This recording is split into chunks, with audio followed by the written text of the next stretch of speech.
အောင်မြင်ခြင်းရဲ့ရန်သူဆိုတဲ့နှုတ်ကပတ်တော်အဖြစ်အနည်းငယ်ဝင်ငါချင်တာဖြစ်ပါတယ်ထိတ်ဆုံးရောက်နေသူအများစုဟာသူများထက်ပိုထင်မြင်နေပြီးသူများတကားထက်အခွင့်အရေးတွေပုံမ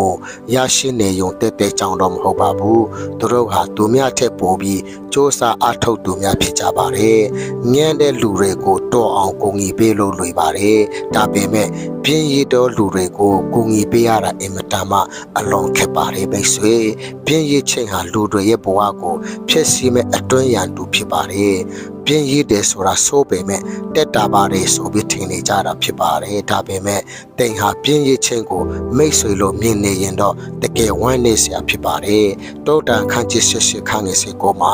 ပြင်းရတော့သူဒီမိမိဥစ္စာကိုအချင်းနေကုံစေတော့သူနေညီကိုတိုးပေ၏လို့ဖော်ပြထားပါတယ်အဲ့ဒါကြောင့်မိတ်ဆွေပြင်းရခြင်းဟာအောင်မြင်ခြင်းရဲ့အရန်သူဖြစ်လို့ပြင်းရခြင်းကိုတွန်းလှန်ပြီးသူများထက်ပိုမိုစ조사အားထုတ်ရင်ထိတ်ဆုံးနေရဆိုတာမိတ်ဆွေအတွေ့ဖြစ်ပါတယ်ဆိုတဲ့နှုတ်ကပတ်တော်အဖြစ်အနည်းငယ်ဝင်ငါချင်တာဖြစ်ပါတယ်အရောက်တိုင်းပေါ်မှာဖျားရှင်ကောင်းချီးပေးပါစေ